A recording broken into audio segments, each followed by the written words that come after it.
Hello. So today I'm going to be talking about what psychopathy is, the term, and what we're doing about it here at Juniata College. So I'll begin by saying in the fall of 2016, our lab in the psychology department under Professor Rebecca Weldon was attempting to ascertain some of these features underlying psychopathy and how they relate to student populations.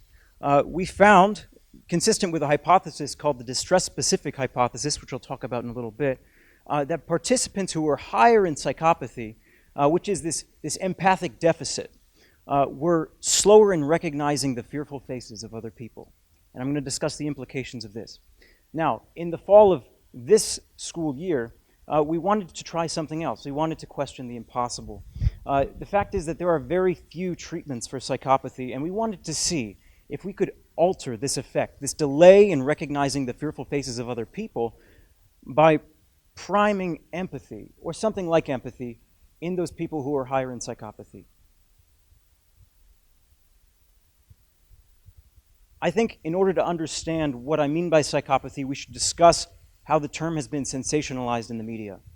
So in pop culture, in Hollywood, there is this thing that has been coined the elite psychopath. So I'll tell you a bit about what that is, but first I think I should give some examples. Such characters as Hannibal Lecter, Patrick Bateman from American Psycho, or the most recent television adaptation of Sherlock Holmes. All of these could qualify as this elite psychopath caricature, and it's problematic in a number of ways. These characters are anti-heroes at the core. So you are invited to empathize with these protagonistic characters who never really do show empathy themselves or to other people. And so, of course, we want to emulate these characters. But as a matter of fact, they do show some of the qualities of psychopathy. They are cold, calculating, apathetic. They're sophisticated, but there are also some things that we don't really see as often in actual psychopathy. They are one step ahead of the competition, always. They are Machiavellian masterminds. And that's not something we really see. So I'm going to talk about how psychopathy has been characterized in the field of psychology, and that those components will be differences in action and differences in the brain. Also, I think it's important to note that in the DSM-5, which is a terminology manual for psychology, antisocial personality disorder has been considered synonymous with psychopathy. While it shares some common symptomology, we will be considering psychopathy in accordance with a different set of features and facets that set it apart ever so slightly with antisocial personality disorder. But I should start by saying, in antisocial personality disorder, we see symptoms like aggression, outward aggression, that can be generalized, this impulsiveness, sensation-seeking behavior, recklessness, and association with criminal behavior. So let's talk about some of these. There's a lack of guilt or remorse. There's a lack of emotional expression. These symptoms are affective or emotional processing differences. Our study focused mainly on these. So people who are high in psychopathy will tend to be callous, a bit like the pop culture representation. They will lack emotional expression, so they won't be expressing emotions to other people. There's also a lack of prosocial emotional response, which means in day-to-day interaction, when someone is showing distress, you are expected to behave in a certain way. They don't do this. There are also differences that are interpersonal in nature. They manipulate other people. They use them as a means to an end. And there is grandiosity as well, or an exaggerated sense of self-importance. This is also seen in psychopathy, in people who are high in psychopathy. There's a last piece, and that piece is sensation-seeking and impulsivity. This is not so much seen in the elite psychopath caricature. People who are high in psychopathy will act impulsively. They will seek sensation, and they will not duly consider risk versus reward. And so often they will commit criminal acts and subsequently be incarcerated. When they seek sensation, they have to calculate this risk versus reward.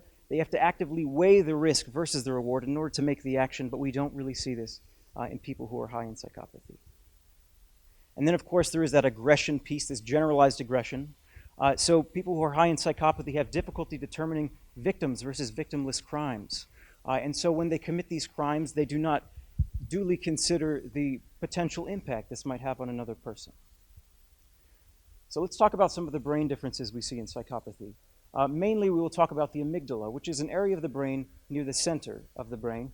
And there is less activation in people higher in psychopathy in this region when they are looking at the emotions of other people, specifically distress emotions. And that's important because when you're not processing the distress of other people, perhaps you are not also feeling the guilt and remorse that a normal person would typically experience when they can tell those people are experiencing those emotions. So when there's less activation in people who are high in psychopathy, this area of the brain, the amygdala, involved in emotion processing, again shows less activation. So what's the importance of studying psychopathy? Well, there is this linkage between psychopathy and crime. If you look at the literature on psychopathy, you will find that most participants are inmates. This is not a coincidence.